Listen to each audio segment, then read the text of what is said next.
पिछले एपिसोड में भी खफा कि एक बीस्ट किंग है जिसको आजाद कर दिया गया है और जैसे वो आजाद हुआ है वो पूरी दुनिया में अब तबाही मिलाना चाहता है। वो किस तरह की तबाही लाएगा जिसके बारे में कोई हिसाब भी नहीं लगा सकता। तो वही शियाफान जो था वो तो अभी भी लगा हुआ था बियाओ को वापस से जिंदा करने के लिए, क्योंकि ग्रेट एल्डर को तरीका पता चला था जिसकी मदद से बियाओ को वापस जिंदा किया जा सकता है। तो ग्रेट एल्डर अपनी पूरी मेहनत के मदद से बियाओ को वापस से जिंदा करने की कोशिश कर रहे होते, लेकिन उनकी ये कोशिश नाकामयाब रह जाती है क्योंकि वो खुद ही इतनी ज्यादा इंजर्ड थे जिस वजह से सोन को वापस से शरीर में डालना उनसे पूरा नहीं हो पा रहा था, जिस वजह से बियाओ की सोन जो थी वो पूरी तरह से बिखर जाती है और वो खत्म होने लग गई थी। ये देखकर सारे के सारे लोग परेशान हो जाते हैं, जिसके बाद यहाँ से यह एपिसोड शुरू होता है। तो इस एपिसोड की शुरुआत में शियाफान जो था वो एक ढाबे पे आता है, बहुत सारी शराब पी लेता है। वो इतनी ज्यादा शराब पी रहा था ताकि और उसको खुद में ही पता था। वो कहता है कि 10 साल तक के इंतजार या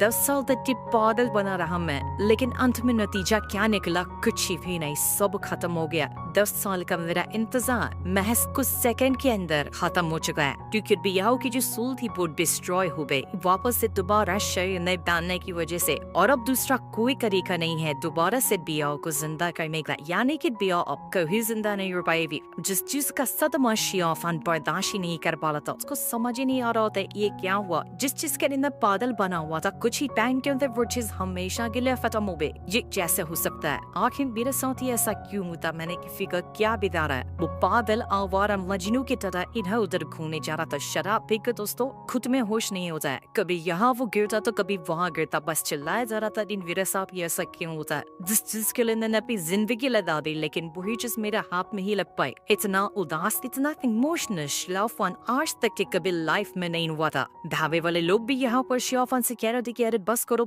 इतनी शराब पियोगे पावन हो जाओगे, ये तुम्हारे सेहत के लिए ठीक नहीं है, जाओ घर जाओ, मैं तुम्हारे घर पर छोड़ देता हूँ, कहाँ है तुम्हारा वे। तो शियाफान कहता है कि हाँ वो क्या होता है, मुझे तो यही नहीं पता, कहाँ लेकर जाओगे, मुझे कहीं नहीं ले जा सकते क्योंकि मेरी दुनिया ही खत्म हो चुकी है। जिसके बाद शियाफान फिर से वहाँ पर शराब पीने लग चुका था। तो वही हम फॉर्चून टेलर को देखते हैं जिसके साथ जुली भी थी। ये शियाफान की अच्छी दोस्त है बचपन से ही, वो शियाफान को पहचानती है। ये लोग जब यहाँ से आगे बढ़ रहे थे तब वहाँ पर वो जो शियाफान का बंदा था वो उनको इशारा करते हुए अपने पास बुलाता है, क्योंकि ढाबे के अंदर शियाफान बस बेहोश पड़ा हुआ था। बंदर इशारा करके सभी को बताने की कोशिश करता है कि शियाफान के साथ क्या हुआ। बियाला यहाँ पर खत्म हो गए, नदर शियाफान ने ज्यादा शराब पी ली, अब वो होश में नहीं आ रहा। तो तुम लोग यहाँ पर इसको उठाओ और यहाँ से ले जाओ। जो चीज समझ कर जुई जो थी वो बहुत ज्यादा इमोशनल हो जाती है कि आखिर शियाफान के साथ ये क्या हो गया। फॉर्चून टेलर को भी अफसोस हो रहा था। जुई कहती है कि हमें शियाफान को अपने साथ ले जाना होगा, वो यहाँ पर रहेगा तो उसकी भी मुसीबत खड़ी हो सकती है, इसलिए हम इसे अपने साथ ले जाएंगे। फॉर्चून टेलर कहती बीमार ठिकाने पर तो है तुम्हारा, हमने कोई चैरिटी को लेकर की क्या जो हम इसे अपने साथ ले जाए। पता भी है कि इसकी कितने दुश्मन है, इसको साथ ले जाएंगे तो इसके दुश्मन हमें भी मार देंगे। पर जुई कह रही कि मुझे कुछ भी नहीं सुनना, शियाफान हमारे साथ जाएगा तो वो जाएगा नहीं जाएगा। शियाफान ने मेरी जान बचाई एक बड़ी बात, तो मैं उसको इस हालत में यहाँ पर तो नहीं छोड़ सकती, किसी को नहीं जाना, मक लेके या मैं अकेले लेके जाऊंगी शियाफान को यहाँ से। तो वो जो वाई डॉग था,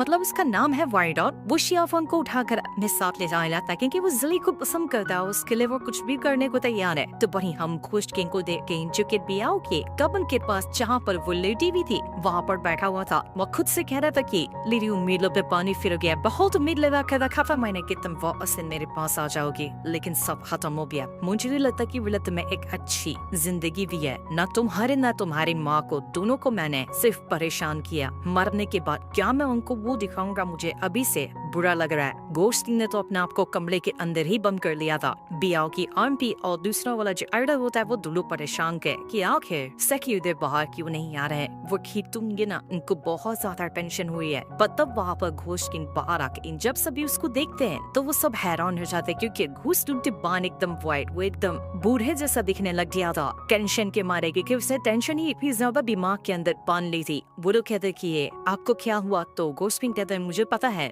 मैं बूढ़े जैसा दिखाई दे रहा हूँ ना, इसकी कोई जरूरत नहीं है सोचने की, मैं ठीक हूँ। मुझे दूसरा वाला लड़का वो यहाँ पर एक मटका लेकर आता जिसके अंदर अर्थियां रखी हुई थी ग्रेट एल्डर की, क्योंकि बियाओ को वापस से संपर्क करने के चक्कर में उनकी जान चली गई, तो उनकी अस्थियों को इस मटके के अंदर रखा गया होता है। राइडर घोष किंग से पूछता था कि आप इसका क्या करना है, आप ही बताइए। तो घोष किंग कहता है कि ग्रेट एल्डर में अपनी पूरी जान लगा दी, आखिरी साफ तक उन्होंने कोशिश की बियाओ को वापस जिंदा करनी थी, लेकिन लास्ट मोमेंट पे वो अपनी हिम्मत हार गए। बियाओं को बचाने के लिए उन्होंने अपनी जान तक गवा दी, इसलिए उनका दर्जा हमारे घोष सेट के अंदर बहुत ज्यादा बड़ा है। इनकी अस्थियों को ले जाओ, अब बिल्कुल शान से इन्हें रखना, एक रिस्पेक्ट के साथ। और से जब तक कि हमारे घोष सेट सलामत रहेगा ना, तब तक के हम ग्रेट एवर के एहसान को कभी नहीं भूल सकते। उन्होंने जो हमारे लिए किया है वो बहुत था। पर ग्रेट एवर के क्लान के अंदर कभी भी कोई मुसीबत आती है, सबसे पहले मुझे बताना। हमारा घोष सेट जो है वो ग्रेट एवर के क्लान के साथ खड़ा रहेगा, हर मोड़ पर उनका साथ देने के लिए हम तैयार हैं। घोष किंग आगे पूछता है कि शिया फंग को किसी ने देखा है कि वो कहाँ चला गया? तो बाकी बताता है कि वो तो शराब पीकर न जाने कहाँ चला गया, कोई खबर नहीं है, वो अमन में ही नहीं रहा। तो घोष किंग कहता है कि दिल का दिल टूटा हुआ होता है ना, उनके ठिकाने भी नहीं पता चलते। जिस तकलीफ से मैं गुजर रहा हूँ, न जाने मुझसे भी कितनी गुना ज्यादा तकलीफ में वो गुजर रहा होगा, लेकिन बस अब बहुत हो गया। जब बिया है इस दुनिया में जिंदा नहीं बची है, तो अब मैं शांत नहीं बैठने वाला। जिन लोगों ने भी बियाओ की ऐसी हालत की थी ना, मैं सबको खत्म कर दूंगा, तो बाहर ले आऊंगा इस दुनिया के अंदर। लेकिन बियाओ ही थी जो मुझे मेरे गुस्से को कंट्रोल करके रखा करती थी। दूसरी तरफ हम ज़ूगी को देखते हैं जो अपने सेट किन्यू सेट के अंदर वापस आ चुके हैं, क्योंकि यहीं पर वरह की है, यहीं से उसको भेजा दिया था बैटल लड़ने के लिए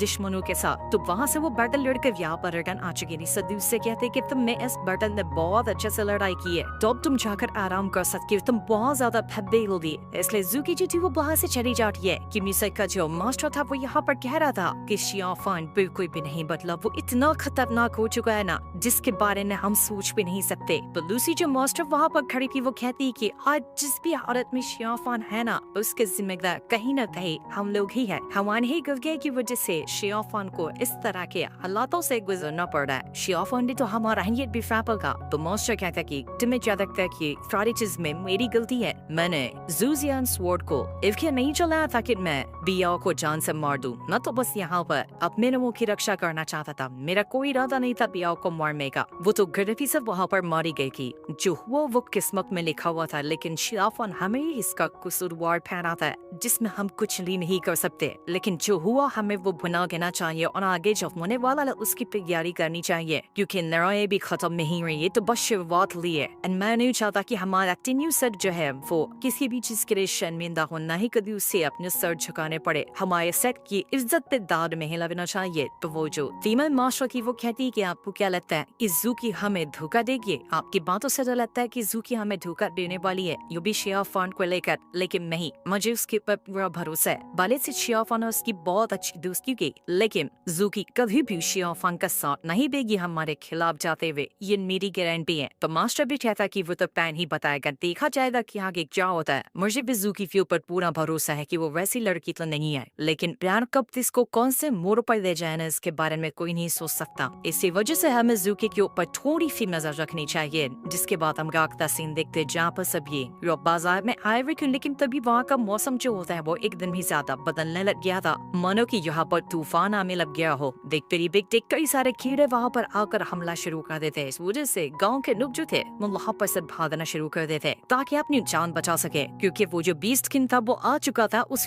गाँव के अंदर जहाँ पर अभी शिया फान मौजूद है। बीस्ट किंग यहाँ पर आने के बाद कहता है कि पहली बार मैं यहाँ पर आया, लेकिन यहाँ पर आने के बाद भी मुझे सिमिलर सी फीलिंग क्यों आई है। ऐसा लगता है कि कोई जगह या कोई ऐसी चीज है यहाँ पर जो मुझे सिमिलर फ्री करवाने की कोशिश कर रहा है, मानो कि मैं उससे पहले भी मिल चुका। जिसके बाद वो बीस्ट किंग जो था वो अपने स्मोक डीमन को बाहर निकालने था, जो कि बिल्कुल धुएं से बना हुआ डीमन का उसके पास सिर्फ आंखें लगी होती है, और जहाँ वो डीमन जाएगा उसकी आंखों की मदद से बीस्ट किंग देख सकता है कि वो डीमन कहाँ जा रहा है। तो बीस्ट किंग अपने स्मोक डीमन से कहता है कि चाहो और जो भी चीज मुझे सिमिलर सी थिंग करवा रही है ना, उसको घसीटते ने मेरे पास लेकर आ। तो वो जो था स्मोक डीमन वहाँ से जा चुका था। दूसरी तरफ हम ज़ूई और बाकी सभी लोगों को देखते हैं, जहाँ पर वाइट डॉग था वो शिया फान को उठाए वे आगे बढ़ रहा था। वाइट डॉग कहता है कि मेरा नाम सिर्फ वाइट डॉग करने की तुमने तो मुझे कुत्तों वाले काम करवाने पे मजबूर कर दिया। इतना भारी शिया फान को उठाकर मैं कैसे नहीं जाऊंगा, ये कितना इतना ज्यादा वजन है उसकी कोई हद नहीं, मेरे तो पैर टूटने लग जा रहे हैं, इससे अब मुझसे बहुत हो गया, अब मुझे और यहाँ पर आगे नहीं बढ़ा जाएगा। तो अचून भी कहता है कि ठीक है फिर इसको यहीं पे छोड़ देते हैं, हम यहाँ से आगे निकल लेते हैं। लेकिन ज़री कहती थी नहीं, इसको यहाँ से हम किन्यू सेक्टर तक जाएंगे क्योंकि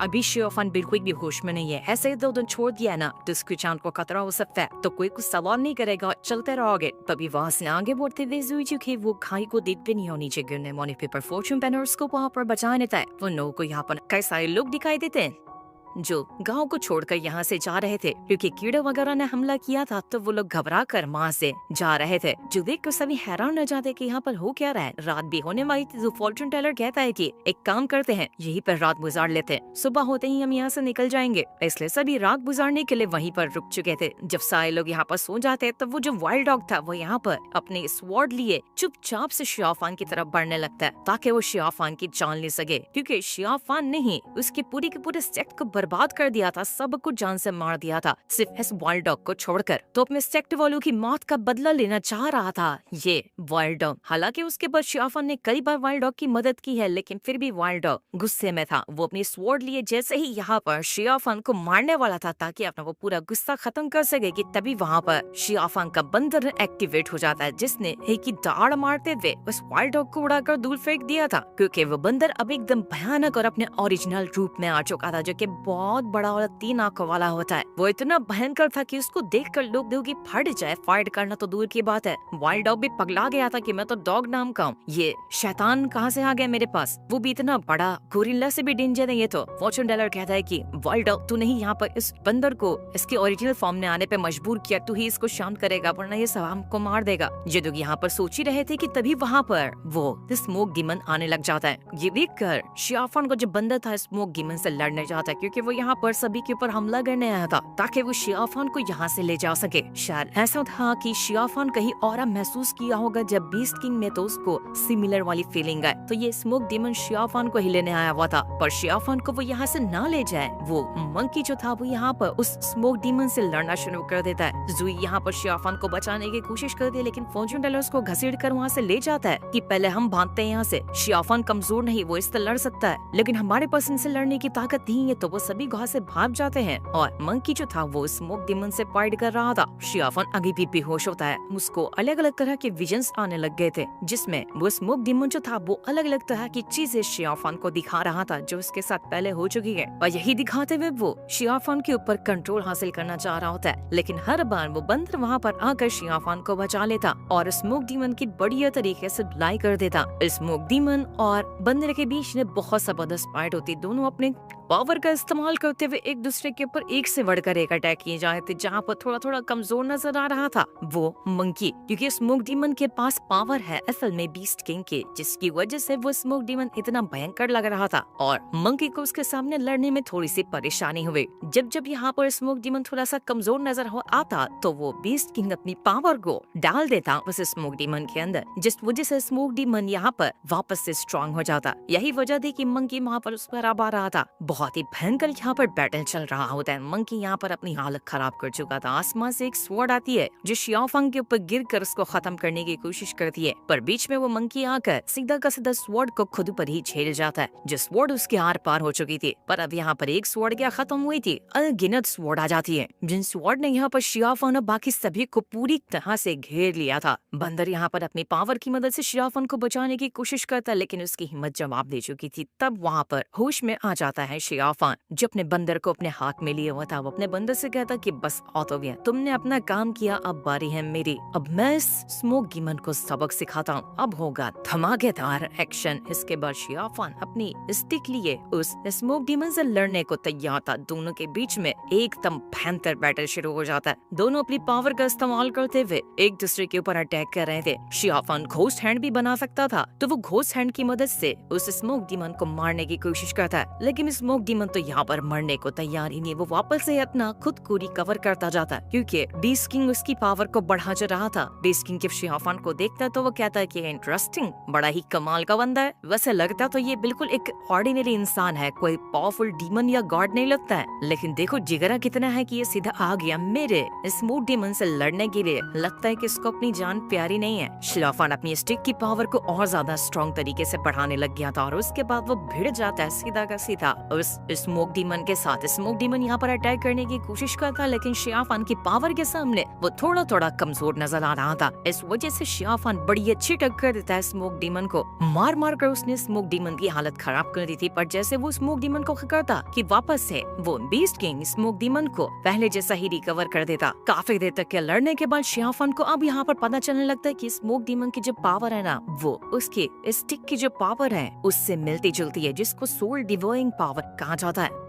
और अगर वो अपनी स्टिक की पावर का बहुत अच्छी तरह से इस्तेमाल करे ना, तो या तो वो यहाँ पर स्मोक डीमन को खत्म कर देगा या फिर उसकी स्टिक ही स्मोक डीमन को खुद में एब्जॉर्ब कर जाएगी। तो शियाफान यहाँ पर अपनी और ज्यादा पावर को बढ़ाना शुरू कर देता है ताकि वो स्मोक डीमन को खत्म कर सके। लेकिन स्मोक डीमन भी यहाँ पर शियाफान के ऊपर कंट्रोल हासिल करने की कोशिश कर रहा था क्योंकि दोनों की पावर मैच करती है। तो स्मोक डीमन को भी तो फायदा हो रहा था कि वो शियाफान को आसानी से हरा सकता है, तो यही फायदा वो उठाने की कोशिश कर रहा था। लेकिन शियाफान के सामने वो कहाँ ही टिक सकता है। शियाफान ने अपना फॉर्मेशन क्रिएट कर लिया था, जिस वजह से उसकी स्टिक की पावर भयंकर तरीके से बढ़ जाती है क्योंकि वो स्टिक में अपनी इविल पावर जो कि सोल डिमोरिंग है वो और अपने ह्यूमन की पावर जो कि यिन यांग एनर्जी है, दोनों को मर्ज करके इस्तेमाल कर सकता है। क्योंकि शियाफान के पास कल्टीवेशन दो तरह की है, एक जो उसने ह्यूमन के सेक्ट में सीखा था, दूसरी उसने जो डीमन के सेक्ट में सीखा है। तो जब वो दोनों कल्टीवेशन का इस्तेमाल करता है तो उसके अटैक इतने भयंकर होते हैं कि जिसके सामने जल्दी कोई टिक भी नहीं सकता। ऐसी वजह से शियाफान जो था वो यहाँ पर स्मोक डीमन का अच्छे से मुकाबला कर पा रहा था। लेकिन तब स्मोक डीमन वापस से अपने विजन्स वगैरह शियाफान को दिखाने लग जाता है। उसे कभी ज़ूकी दिखा रही थी, कभी कोई और दिखाई देता जिनके साथ वो लम्हे गुजार चुका है। इस वजह से शियाफान का ध्यान भटकता जा रहा था। उसको समझ नहीं आता कि कौन सी चीज रियलिटी में उसके साथ हो रही है और कौन सी चीज ये स्मोक डीमन उसको विजन दिखा रहा है, जिस वजह से वो एकदम ही ज्यादा परेशान हो चुका था। ऐसा लग रहा था कि यहाँ पर शियाफान हार जाएगा क्योंकि जब भी वो विजन के कंट्रोल में जाता स्मोक डीमन हफ पर हावी होता जाता, जिस वजह से शियाफान की हालत खराब हो रही थी। लेकिन शियाफान हिम्मत हारने को तैयार नहीं था। वो यहाँ पर एकदम भयंकर तरीके से अपनी पावर को जैसे ही एक्टिवेट करता है, वो स्मोक डीमन वहाँ से गायब ही हो चुका था। स्मोक डीमन यहाँ पर खत्म हो गया, जो देखकर बीस्ट किंग पगला जाता है कि ये क्या हुआ, इस मामूली से इंसान ने मेरे स्मोक डीमन को कैसे डिस्ट्रॉय कर दिया, ये तो बड़ा ही कमाल कर दिया उसने। शियाफान की जो स्टिक थी उसे ने यहाँ पर स्मोक डीमन को बुरी तरह से डिस्ट्रॉय कर दिया था। इस वजह से वो बीस्ट डीमन कह रहा होता है कि लगता है ना फ्यूचर में कभी ना कभी तो इस शियाफान से मिलना पड़ेगा। बंदा ये मुझे बड़ा ही इंटरेस्टिंग लगा। जिसके बाद शियाफान जो था वो वहाँ पर कल्टीवेशन करते हुए अपनी पावर को उस मंकी के अंदर डालने की कोशिश करता है क्योंकि उसे काफी ज्यादा चोट लग गई थी। तभी वहाँ पर वाइल्ड डॉग भी आ जाता जो बड़े गुस्से में था। वो शियाफान से कह रहा होता कि तू जिंदा कैसे बच गया, मुझे तो लगा था कि तू मर जाएगा यहाँ पर, लेकिन तू जिंदा बचा है ना, तो अब मैं तुझे मार दूंगा, छोड़ूंगा नहीं मैं तुझे। तो शियाफान कहता है कि मारोगे मुझे तो मार दो ना, इंतजार किस बात का कर रहे हो, मैंने तुम्हें रोका है क्या? वैसे भी मैं इतना ज्यादा टूटा हुआ हूँ कि मुझे अब जिंदगी और मौत से कोई फर्क नहीं पड़ता। जब वाइल्ड डॉग ने अपने स्वॉर्ड को आगे किया था, उस शियाफान खुद ही उसकी तरफ बढ़ते हुए स्वॉर्ड को अपने अंदर घुसाने लग जाता है, जिस वजह से खून निकलने लग गया था उसको। ये देखकर वाइल्ड डॉग की हिम्मत जवाब दे जाती है, तो वो खुद को यहाँ पर रोक चुका था और वो हमला करने का विचार अपने मन से निकाल देता है। जूजी थी वो शियाफान से कहती कि शियाफान तुम्हें क्या हुआ, सब ठीक तो है ना? लेकिन शियाफान कुछ भी नहीं कहता। फॉर्चून टेलर शियाफान से कहता है कि जाओ उस जगह पर जाओ जहाँ पर तुम्हारा दिल तुम्हें ले जाना चाहता है, तभी जाकर तुम्हें शांति मिलेगी, वरना जिस हालात से तुम गुजर रहे हो ना, शांति मिलना बिल्कुल इम्पॉसिबल है। पर शियाफान को कुछ भी नहीं पता कि आखिर वो जाए तो जाए कहाँ। वो एकदम उदास अपने बंदर को लिए हुए बस सीधा का सीधा आगे निकल जाता है जहाँ उसे वो रास्ता ले जाए। इतने इमोशनल सीन के साथ ये एपिसोड यहीं पर एंड